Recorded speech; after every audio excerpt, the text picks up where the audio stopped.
को लाइक और सब्सक्राइब करें और बेल आइकन दबाना ना भूलें।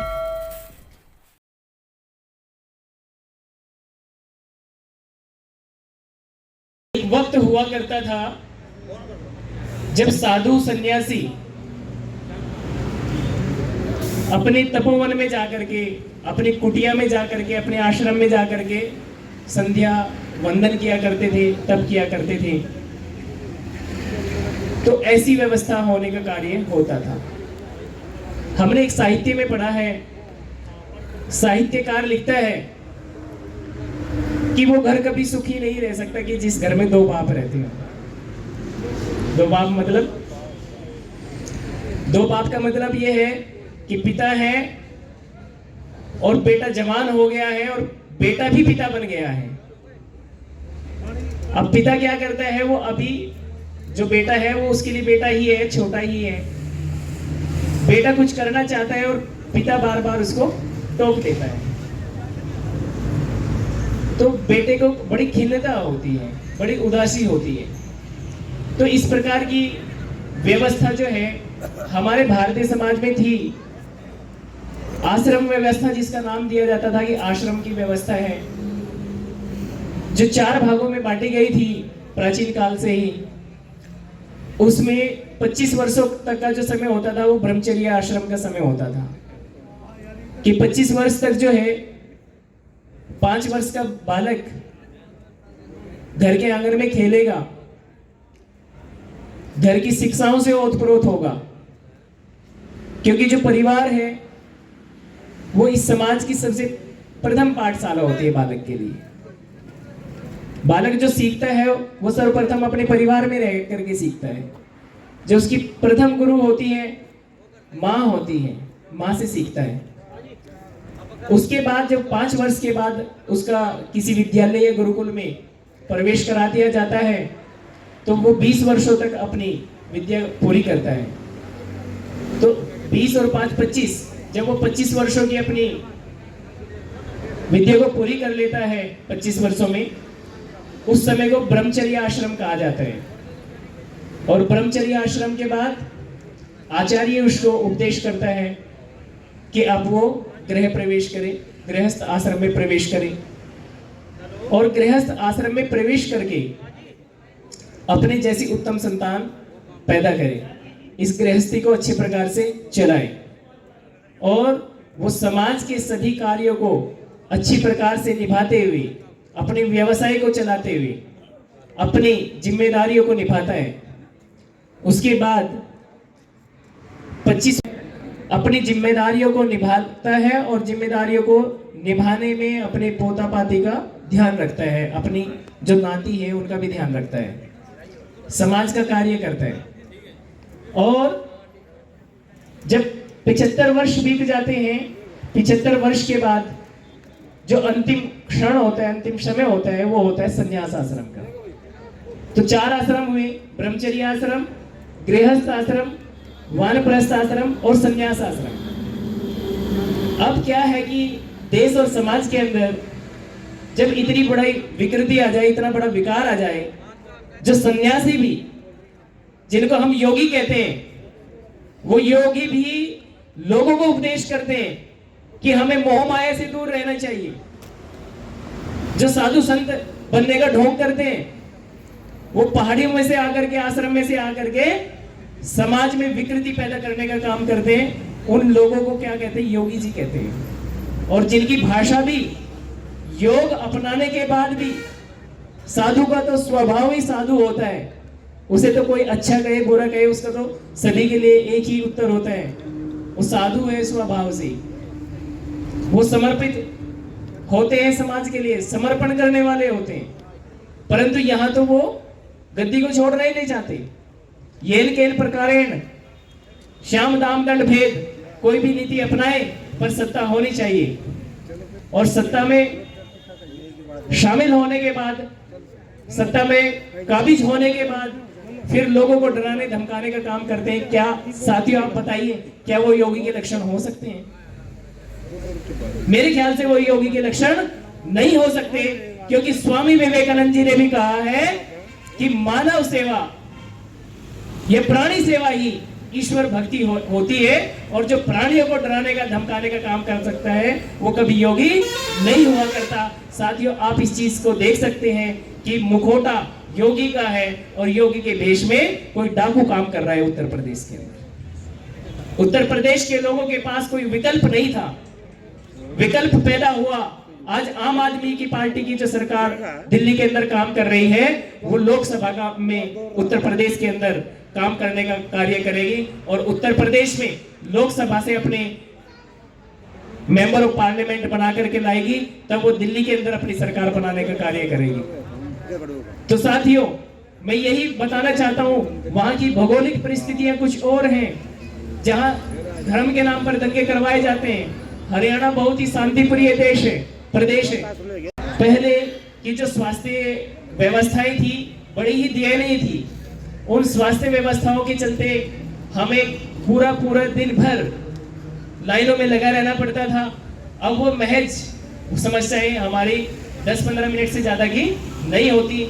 हम मोहल्ले के अंदर जाते हैं, जो हमारा बेसिक उपचार होता है, सामान्य उपचार होता है, वहां पर हम पर्ची बनवाते हैं, अच्छे योग्य चिकित्सक से अपनी चिकित्सा करवाते हैं। और जो कांग्रेस की नीतियां थी, उस कांग्रेस की नीतियों को समझे, और कांग्रेस की नीतियों को समझने के बाद लोगों ने उनसे मुंह फेर लिया। आज वो कहीं के नहीं है।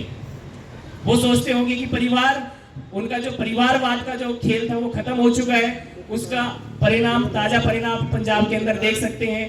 आज वो कहीं ढूंढे भी नहीं मिल रहे हैं। साथियों, उसके बाद यदि हम बात करें, ये फैलाते हैं कि पूरे देश के अंदर हमारी पूर्ण बहुमत की सरकार है, ये बिल्कुल गलत प्रचार करते हैं। और भारतीय जनता पार्टी का आप डाटा उठा करके देख लीजिए, मात्र 5-6 स्टेट के अंदर इनकी पूर्ण बहुमत की सरकार होती है, और ये कहते हैं झूठ बोल करके कि हमारी तो पूर्ण बहुमत की सरकार पूरे भारत के अंदर है।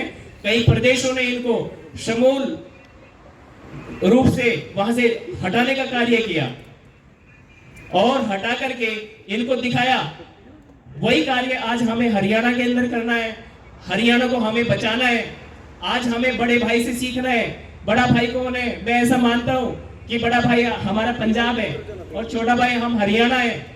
हम हरियाणा और पंजाब के वासी हैं। हरियाणा और पंजाब एक ही है, पर बड़े भाई से हमें कुछ ना कुछ सीख लेना चाहिए। बड़े भाई से जब हम सीख करके, उनके सीखने का मतलब है कि हमें उनके पद चिन्हों पर चलना चाहिए। उसका सम्मान तो तब है जब हम बड़े भाई के नक्शे कदम पर चलेंगे। तो बड़ा भाई हमारा पंजाब है, पंजाब ने करके दिखाया उनको, और करके जो दिखाया है आज उसका परिणाम यह है, भाई भगवंत मान को वहां का मुख्यमंत्री बनाया। ऐसे ही आप लोगों के बीच में लोकतंत्र को सुरक्षित करने का जो कार्य किया जाएगा, आप लोगों के बीच में से चुन करके इस हरियाणा का मुख्यमंत्री बनाया जाएगा। आज तक जो माननीय हमारे डॉक्टर सुशील गुप्ता जी दिन रात लगे हुए हैं, वो इसी कार्य को, इसी लोकतंत्र को बचाने का कार्य कर रहे हैं कि आप लोगों के बीच में से इस हरियाणा का मुख्यमंत्री चुना जाए। कोई परिवारवाद यहाँ काम करने वाला नहीं है। जनता जान चुकी है, जाग चुकी है। अब हम यहाँ पर शिक्षा, चिकित्सा और सुरक्षा का कार्य करेंगे। जिस प्रकार दिल्ली के विद्यालयों में, दिल्ली के चिकित्सालयों में माननीय केजरीवाल जी ने कार्य किया है, और आप वहाँ देख सकते हैं, वहाँ के विद्यालयों के रिजल्ट्स देख सकते हैं। जो बड़े बड़े हाईटेक स्कूल होते हैं, सीबीएसई बोर्ड के स्कूल होते हैं, उनसे भी अच्छे रिजल्ट लाने का कार्य वहाँ के दिल्ली के जो सरकारी विद्यालय हैं, वो सरकारी विद्यालय उनसे अव्वल रिजल्ट लेकर के आते हैं। तो आप देख सकते हैं हमारे समाज की जो व्यवस्था है वो हमारी शिक्षा व्यवस्था के ऊपर टिकी होती है। और आज जो है, जो बच्चे हमारे थोड़े बहुत पढ़ भी रहे थे, आज उनको टेस्ट करवा करके देख लीजिए, हमारे परिवारों में उन बच्चों की वो पिकअप पावर नहीं रही जो रहनी चाहिए थी। आज जो बच्चे हमारे इंजीनियर, डॉक्टर्स, एडवोकेट्स और जज बनने थे, आज वो लोग यहाँ की व्यवस्था से त्रस्त होकर कि मनु के आधार पर न्याय होगा। पर साथियों, देश के अंदर अगर व्यवस्था चाहते हो तो देश के अंदर संविधान से देश को चलाने का कार्य करना पड़ेगा। यदि आप व्यवस्था चाहते हो तो संविधान को जानना पड़ेगा, मानना पड़ेगा और उस पर चलना पड़ेगा। माननीय केजरीवाल साहब ने पंजाब सरकार बनते ही घोषणा की है कि पंजाब के अंदर कि यदि सरकारी कार्यालय के अंदर किसी की फोटो लगेगी वो बाबा साहब भीमराव अंबेडकर की लगेगी, वो शहीद आजम भगत सिंह की लगेगी, उसमें मेरी भी फोटो नहीं लगेगी। साथियों देखो उन्होंने कितनी बड़ी सोच का काम किया है, क्योंकि उन्होंने कहा कि आजादी दिलाने वाले कौन है? आजादी दिलाने वाले हमारे शहीद आजम भगत सिंह जी हैं, सुखदेव राजगुरु जी हैं, अशफाक उल्लाह खां है, नेताजी सुभाष चंद्र बोस है। क्योंकि ये साथियों ये जो धरती है ये भारत भूमि वीरों की भूमि है, और इस गंदी सोच की राजनीति करने वाले लोगों ने हमारे योद्धाओं को, वीर योद्धाओं को भी कैटेगराइज कर दिया, जातियों में बांट दिया। कोई भी वीर किसी जाति का नहीं होता, वो भारत का होता है, क्योंकि उसने भारत माँ के लिए कार्य किया है, और ये लोग उनको जातियों में बांटने का कार्य करते हैं। इसीलिए उन्होंने कहा कि एक ने हमें आजादी दिलाई है और दूसरे ने हमें देश को चलाने का उपक्रम तैयार करके दिया है, जो भारतीय संविधान है, जिसके अनुसार हमारे भारत की राज व्यवस्था चलती है। क्योंकि साथियों यदि आप देखोगे, आप झूठ की बात देखेंगे, चाहे वो अमित शाह जी की बात करें, माननीय प्रधानमंत्री नरेंद्र भाई मोदी जी की बात करें, माननीय योगी जी की बात करें, आप कुछ दिन पहले उत्तर प्रदेश के अंदर देखना, एक राष्ट्रीय स्तर के नेता की ऐसी लैंग्वेज नहीं होनी चाहिए जो माननीय योगी जी वहां प्रयोग कर रहे थे। वो राजनीति नहीं कर रहे थे, वो लोगों को भयभीत करने का कार्य कर रहे थे, वो डराने का कार्य कर रहे थे। कह रहे थे कि एक बार 10 मार्च आ जाने दो, उसके बाद में यहाँ बर्फ बनाने का कार्य करूंगा, यहाँ मैं शिमला बना दूंगा। वो क्या है? वो भय का आतंक पैदा कर रहे हैं। अरे हम भयभीत होने वाले लोग नहीं हैं। हम लोगों ने तो 1857 की क्रांति करी। 1857 की क्रांति में हमने देश को आजाद करवाने का कार्य किया। उससे पहले हमने मुगलों के साथ ईंट से ईंट बजाई और अपने भारत की भूमि को आजाद करवाने का कार्य किया। यहाँ तो न जाने कितने लोग गंदी मंशा के साथ आते हैं, और जब हमारे भारत का युवा जागता है तो उसको यहाँ से एक न एक जाने का कार्य करना पड़ता है।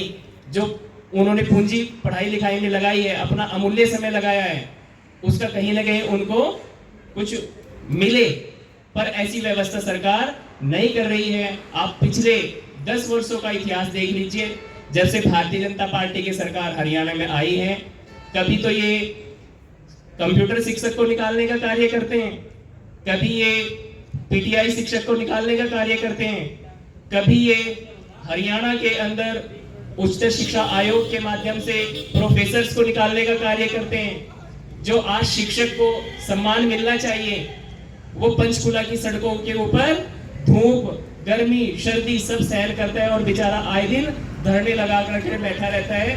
और ये गूंगी बहरी सरकार, तानाशाही सरकार बिल्कुल नहीं सुनती। आप कभी कभार देखते भी होंगे, आपके जगाधरी के अंदर माननीय शिक्षा मंत्री जी के घर का घेराव करते हैं। वो घर के घेराव करने का जो मुख्य कार्य है वो सरकार की गंदी सोच है, क्योंकि ये चाहते हैं यदि शिक्षक शिक्षित हो गया, शिक्षक जागरूक हो गया, तो ये बच्चों को जागरूक कर देंगे। बच्चे जागरूक हो जाएंगे तो वो हमारे खिलाफ ईंट से ईंट बजा देंगे और हमारी जड़ों को यहाँ से उखाड़ने का काम करेंगे। इसीलिए वो लोग ये नहीं चाहते कि हमारे बच्चे पढ़े। इनका जो एजेंडा है वो एजेंडा ये है कि जो अनपढ़ है वो अनपढ़ रहेगा।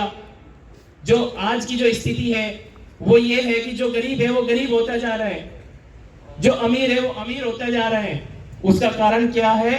क्योंकि आज जो व्यवस्था है वो व्यवस्था इन्होंने केवल पूंजीपतियों के हाथ में सौंप रखी है।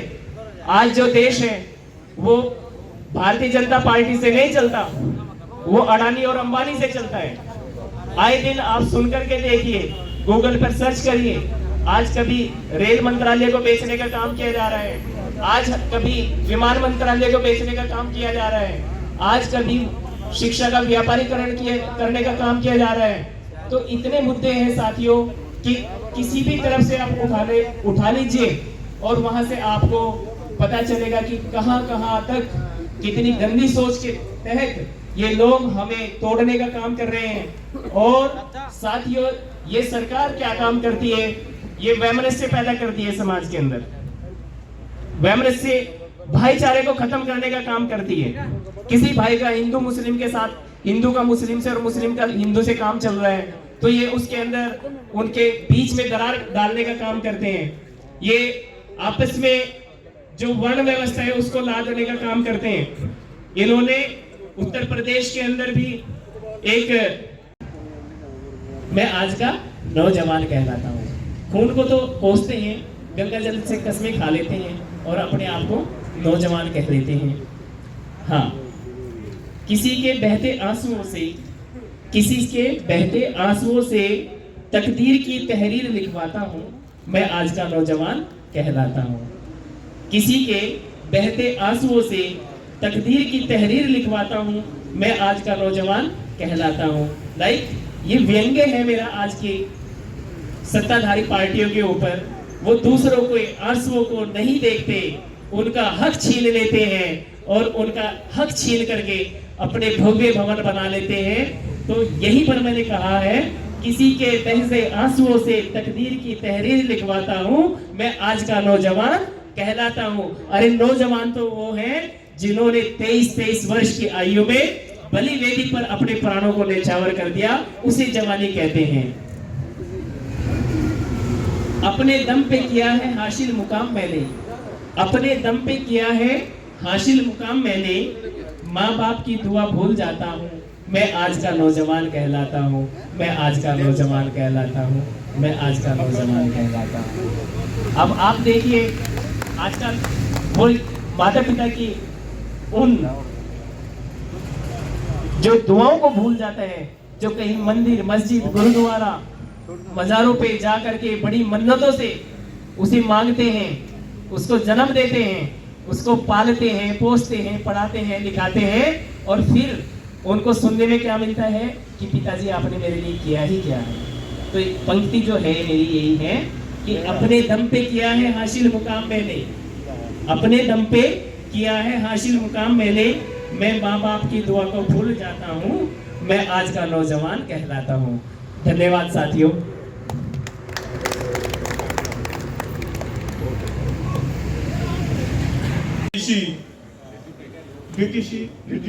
डीटीपी उन्होंने इतना भ्रष्टाचार किया, पहले आपको कॉलोनी काट के मकान बना लिए, सब कुछ कर दिया, आपको कनेक्शन दे दिए, सीवरेज डाल दिया, पानी की सुविधा दे दी, तो बाद में वहां पे फिर थोड़े दिनों बाद उनकी सेटिंग मेरे से होगी, मैंने बड़ी कॉलोनी काट दी, उस पे पीड़ा पंजा भरवा दिया।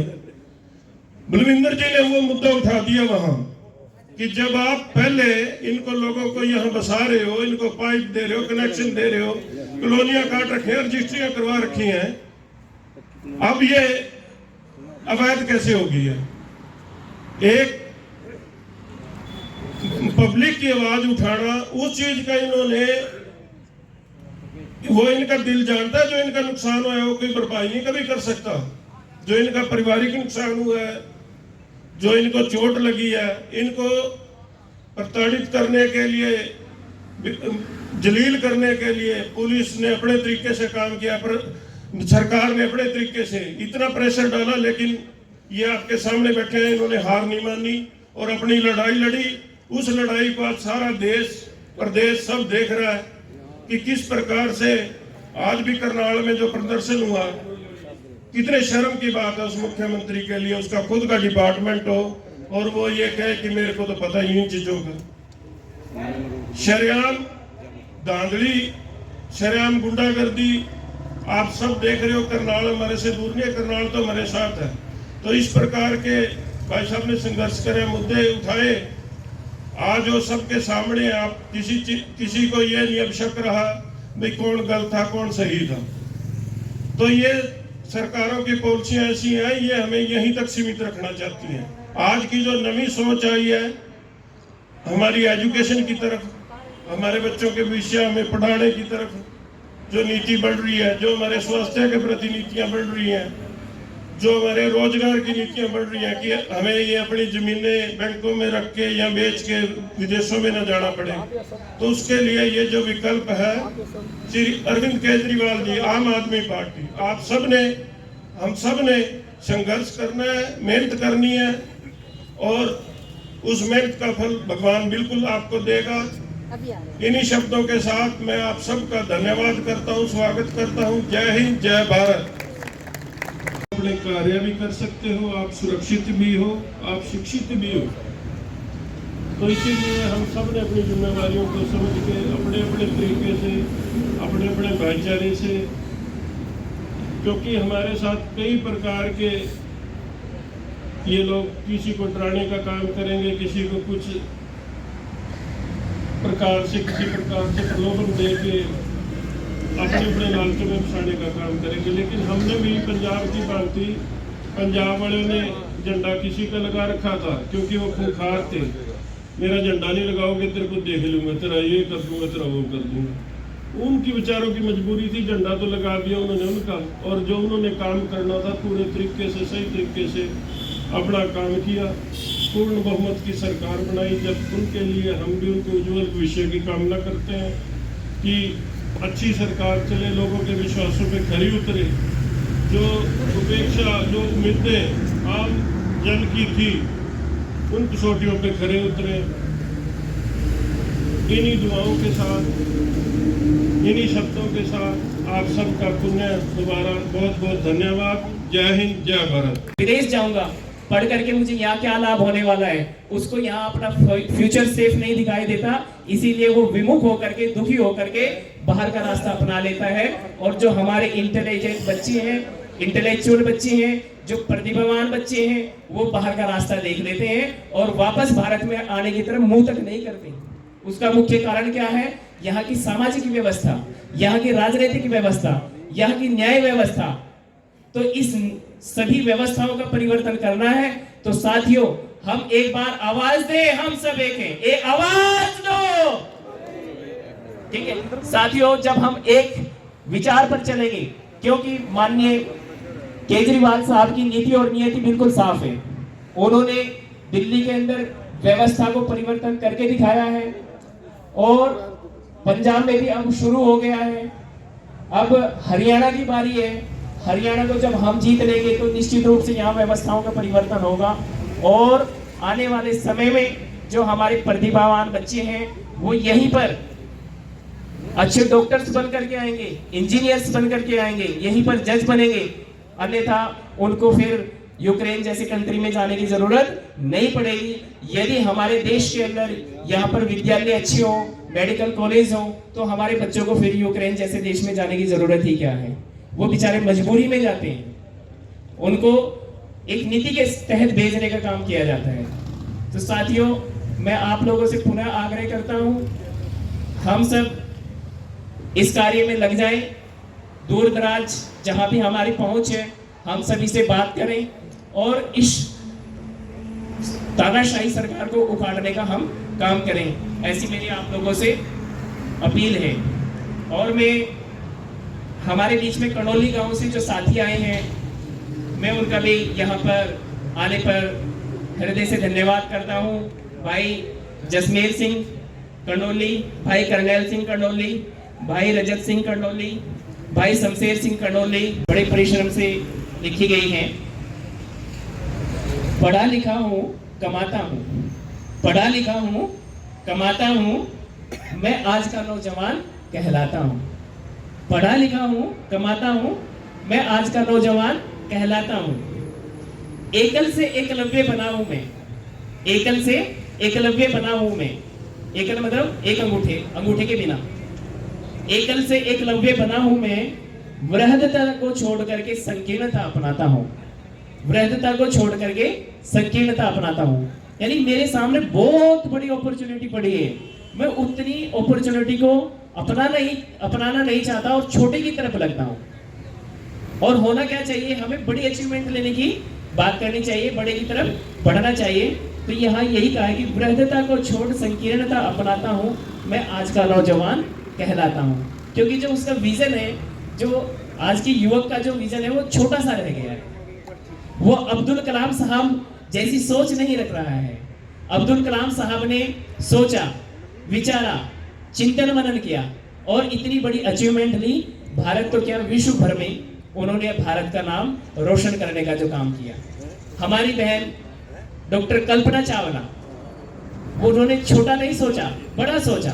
आकाश परी बनी और उस पहल कल्पना चावला ने पूरे विश्व को दिखाया कि भारत की बेटी हूं, मैं भी कुछ कर सकती हूं। वृद्धता को छोड़ करके संकीर्णता अपनाता हूं, मैं आज का नौजवान कहलाता हूं। जड़ों को कोसता हूं, ध्यान दीजिएगा इन पंक्तियों पर। जड़ों को कोसता हूं, नए पत्तों पर इतराता हूं। जड़ों को कोसता हूं, नए पत्तों पर इतराता हूं, मैं आज का नौजवान कहलाता हूं। मतलब समझने का प्रयास करेंगे। जो आजकल का नौजवान होता है वो माता पिता के साथ झगड़ता है, कहता है पिताजी आपने मेरे लिए किया ही क्या है, पिताजी आपने मेरे लिए किया ही क्या है। और जब श्रीमती आ जाती है उसी पर बस इतराना शुरू कर देते हैं। हमें सम्मान करना चाहिए क्योंकि बेटी होती है वो भी दूसरे के घर से आई है, पर वैसा नहीं होना चाहिए। इसीलिए हमें जड़ों को नहीं कोसना चाहिए क्योंकि जड़ों से ही हमारा आधार है, जड़ों से ही हम हैं। जड़ें नहीं होंगे तो हम कुछ नहीं होंगे। जड़ों को कोसता हूँ, नए पत्तों पर इतराता हूँ, मैं आज का नौजवान कहलाता हूँ। सुनिएगा, बड़ी ही गंभीर लाइन है। खून को गंदा बोलता हूँ, खून को गंदा बोलता हूँ, गंगा जल से कस्में खाता हूँ। खून को गंदा बोलता हूँ, गंगा जल से कसमें। आज आप लोग इलेक्शन लड़ रहे हो, ठीक है, इतने टाइम इलेक्शन में आपने खराब किया, 3-4 महीने। एक प्रधानमंत्री एक विधानसभा में जाके प्रचार कर रहे हैं। प्रधानमंत्री की जिम्मेवारी ये नहीं होती, प्रधानमंत्री ने सारे देश को देखना है। एक विधानसभा में आप जाके प्रचार कर रहे हो। प्रधानमंत्री का स्तर, राष्ट्रपति का स्तर सारे देश का होता है, सबका होता है, सारी पार्टियों के लिए होता है। जब आप चुने गए हो तो आप सबके हो। आपने जिस दिन पंजाब के मुख्यमंत्री श्री भगवंत मान जी शपथ ले रहे थे, उन्होंने एक बात रखी, मैं बहुत उस बात को ध्यान से सुन रहा था कि जिन्होंने वोट दी उनका भी धन्यवाद, जिन्होंने नहीं दी उनका भी धन्यवाद। काम सबके होंगे, उनके भी उतने ही काम होंगे। उनका फर्ज यही बनता है कि वो पूरे पंजाब के चुने हुए नुमाइंदे हैं जिन्होंने सबको देखना है, ना कि किसी एक व्यक्ति विशेष को देखना है, एक व्यापारी को देखना है। आज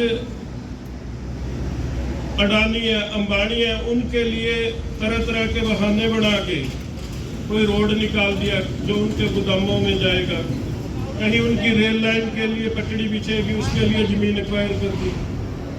कोई जनहित के लिए आप करो तब पता लगे। यहाँ पे हमारे रादौर में अभी 2-3 हादसे लगातार हुए। सड़क का ये हालात थे, बाइक पे जा रहे थे, एक बच्चा गिर गया, नाबालिग ही था, तो वो इतनी हिम्मत नहीं हो रही थी कि उसको देख सके, इतना बुरा। विधानसभा तक में मुद्दे उठ गए हैं लेकिन उसकी तरफ कोई ध्यान नहीं कर रहा। एक बार भी क्या हालात हैं, किस प्रकार से हमने लोगों का साथ देना है, इनके विश्वास को जीतना है। वो अपने ही एक घमंड में है, भाई हाँ ठीक है। मीडिया जो सारे तो 5 उंगलियां तो एक सारा नहीं है, जो उनके खरीदे हुए हैं, जो उन्हीं तक सीमित है, उन्हीं का प्रचार कर रहे हैं, उन्हीं का झूठा दिखावा कर रहे हैं। तो ये समय है, आज हमारे पास एक विकल्प आया। इस विकल्प को हमने सबने मेहनत करनी है, हम सब ने अपने हकों के लिए आवाज उठानी है। और जो ये समय आने वाला समय है वो आप सबका फिर अपना समय होगा। पंजाब की तरह हम भी कह सकेंगे, आज हम मुख्यमंत्री की शपथ ले रहे हैं, आज हम विधानसभा अध्यक्ष की शपथ ले रहे हैं, आज हम अपने नारी की भागीदारी की,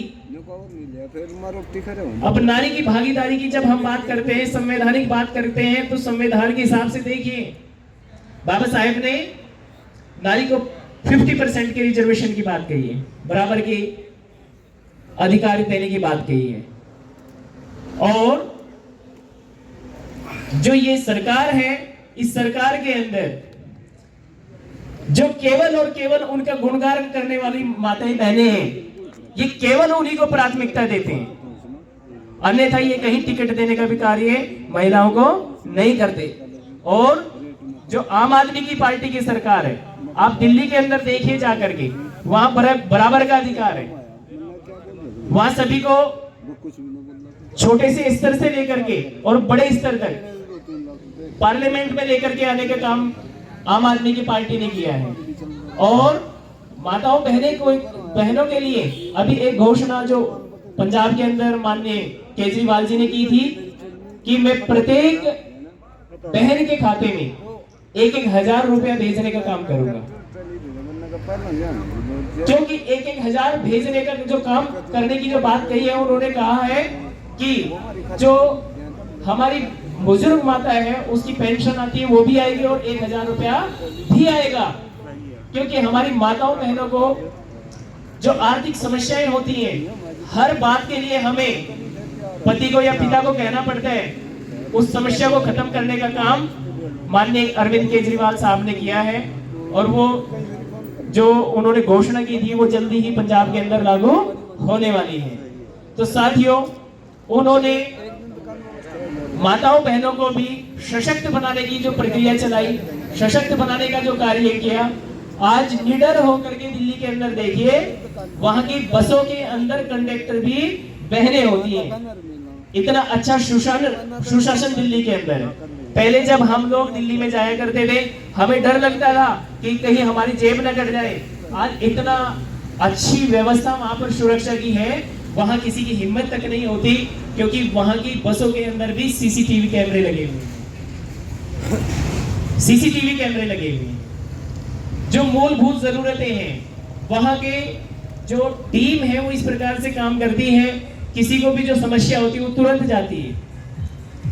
प्रशासन की तरफ वो जिम्मेदारी नहीं रखते, वो पहले अपनी जिम्मेदारी को खुद निभाते हैं, स्वयं मौके पर जाते हैं और जाकर के वहां की स्थिति का जायजा लेते हैं और जाकर के उस व्यवस्था को भांपते हैं, फिर उसके ऊपर एक्शन लेते हैं और तुरंत ही। वर्तमान जी ने उनका मुआवजा जारी किया, उन किसानों पे जो जख्म थे उन पे मलहम लगाने का काम किया और 25,000 नौकरियां एक महीने की नोटिफिकेशन के अंदर नोटिफिकेशन जारी हो जाएगी। 25,000 नौकरियां देने का काम जो बेरोजगार थे हमारे युवा साथी, जो बेरोजगारी की वजह से कोई बाहरले देशों में जा रहा अपनी जमीनें बेच के, कोई फांसी ले रहा है, कोई कुछ कर रहा है, क्योंकि हालात ऐसे हो गए। परिवारों की तरफ लोग अपने बच्चे पालने हैं, किसी ने अपने बुजुर्ग का इलाज कराना है, किसी ने अपनी बहन की शादी करनी है, तो धरातल पे उनको कुछ दिखाई नहीं देता था।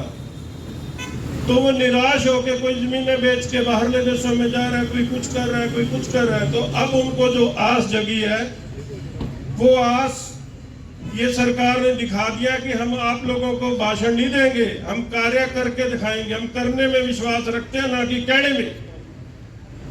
ये लोग अपने सीएम नहीं तय कर पा रहे, अपनी कैबिनेट नहीं तय कर पा रहे, उन विचारों में ही अभी तक उन मंथनों में लगे हुए हैं। तो उन्होंने आज अरविंद केजरीवाल जी जो वहां की सरकार बनी है, पंजाब सरकार, उनकी कॉन्फ्रेंस से मीटिंग ले रहे थे और जो कोई मेरे वर्गे जिनको अनुभव नहीं होता उनको दिशा निर्देश दिए, उनको समझाया, एक नेता की हैसियत से नहीं, एक भाई की हैसियत से समझाया कि भाई उन लोगों ने हमारे पे विश्वास किया है, आज हमें अगर जो उन्होंने बहुमत दिया है तो कल को हमारे से ले भी सकते हैं, हमें इनकी उम्मीदें पूरी करनी है, इनको जो विश्वास दिया उस पर खरे उतरना है। आज हर व्यक्ति की मजबूरी हो गई है, उन्होंने इन सब की बातें सुनी है, सारी सरकारों के जो ये लोगों को ठगने का काम किया, उन सब के कार्य देखे हुए हैं। अब प्रत्येक व्यक्ति ये चाहता है कि हमारे लिए नया विकल्प, अच्छा विकल्प, अच्छी सोच का नेता अरविंद केजरीवाल जी आए हैं, उनको हमने मजबूत करना है, राष्ट्रीय नेता बनाना है। अगर उनके हम हाथ मजबूत करेंगे दोस्तों, तभी वो हमारे लिए कुछ कर पाएंगे। ये उनकी सोच नहीं है जैसे दूसरी पार्टियां जातियों के नाम पे, बरादरियों के नाम पे फूट डालती हैं, राज करती हैं। सिर्फ हम लोगों को यहाँ तक ही सीमित कर रखा है इन्होंने, हिंदू मुस्लिम का मुद्दा कर दिया। कभी किसी चीज का एक प्रधानमंत्री फिल्मों की ऐड कर रहे हो आप, आपको शर्म आनी चाहिए। आपने करना क्या और कर रहे हो क्या? आप तो मैं ये चाहते हो कि कब हम आपस में एक दूसरे को काटें और उस चीज का बेनिफिट आपको मिले। परिवर्तन चाहते हैं तो कर सकते हैं, परंतु उसमें जो गड़बड़ करने का जो कार्य करते हैं वो सबसे बड़ी जो बीमारी है ईवीएम। ईवीएम से जो ट्रांसपेरेंट चुनाव होना चाहिए वो चुनाव नहीं होता। ट्रांसपेरेंसी जब तक नहीं होगी, पारदर्शिता जब तक नहीं होगी, तब तक हम लोकसभा में भी विफल हो सकते हैं। चाहे आम आदमी की सरकार हो, चाहे किसी भी पार्टी की सरकार हो, जिसके ऊपर केंद्र की सत्ता का नियंत्रण हो, उसमें हम आम आदमी की पार्टी के लोग भी विफल हो सकते हैं। जब वो देख लेंगे कि हमने जब उत्तर प्रदेश के अंदर एक विशालकाय पार्टी को जीरो पर ला करके खड़ा कर दिया, तो आम आदमी को भी वो नुकसान पहुंचाने का गंदा काम कर सकते हैं। और वो किसके माध्यम से कर सकते हैं? वो ईवीएम के माध्यम से कर सकते हैं। उनके पास शस्त्र है, ये उनके पास बड़े बड़े इंजीनियर्स हैं जो ऐसी कोडिंग उसके अंदर करते हैं मशीन के अंदर कि हम बटन तो दबाएंगे झाड़ू के ऊपर और वो जाएगा कहां पर? कमल के ऊपर। तो हमें इस बात के प्रति भी जागरूक होना है कि जब हम जागरूक हो जाएंगे कि हमारा वोट बैलेट पेपर के ऊपर पड़ना चाहिए। जब हम मोहर लगाएंगे, मोहर लगाते हुए हमें पता चलना चाहिए कि हमारा वोट किसके ऊपर गया है? झाड़ू के ही ऊपर गया है। अब जब उसके अंदर कोडिंग होती है, हम बटन दबाते हैं तो हमारे सामने तो कट करके गिर जाता है, पर अंदर की बात का हमें उसमें पता नहीं चलता कि उसके अंदर क्या फॉर्मुलेशन हो रही है, क्या कोडिंग हो रही है, वो उनके इंजीनियर्स जानते हैं। तो इसमें सुप्रीम कोर्ट में पिटीशन दायर की और आज जो देश के अंदर जिन प्रदेशों में उनको पता था कि ये वो कौम है, ये उस कौम के सिपाही हैं, योद्धा हैं, वीर हैं, यदि इनके साथ हमें गड़बड़ करने की मनसा मन के अंदर भी रखी, ये तुम्हें जिंदा नहीं छोड़ने वाले। इसीलिए उन्होंने ये गंदी हरकत पंजाब के अंदर नहीं की। यदि ये कमजोर वर्ग के लोग पंजाब के अंदर होते तो वहां भी ये गड़बड़ कर सकते। उत्तर प्रदेश के अंदर वहां पर दबंगई चली और वहां दबंगई इस कदर चली, उन्होंने उत्तर प्रदेश जैसे विशालकाय राज्य को ईवीएम के माध्यम से जीतने का कार्य किया। तो साथियों, हमें ये भी एजेंडा उठाना है, इस एजेंडे को भी लेकर के चलना है कि आने वाले जो चुनाव हैं वो हमारे ईवीएम से ना होकर के बैलेट पेपर के ऊपर होने चाहिए, जिसमें पूर्ण रूप से पारदर्शिता रहती है। पूर्ण विश्वास हमारा होता है कि हम उसको सुधारना नहीं, उस पे और उसको उकसाना है, उस चीज का बेनिफिट खुद लेने की कोशिश करते हैं। लेकिन आज हमें जो विकल्प मिला है, हमें सबने मिलकर पंजाब की तरह संघर्ष करना है। और ये आम आदमी पार्टी प्रत्येक व्यक्ति की पार्टी है। हर आम जो एक गरीब व्यक्ति है, मजदूर है, दुकानदार है, आम व्यक्ति है, उस आदमी की पार्टी है।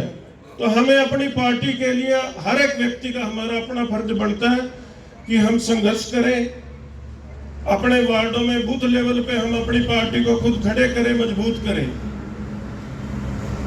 और हमारे कंट्रोली के भी डाडा साहब पधारे हैं, उनका यहाँ पहुंचने पे स्वागत करते हैं।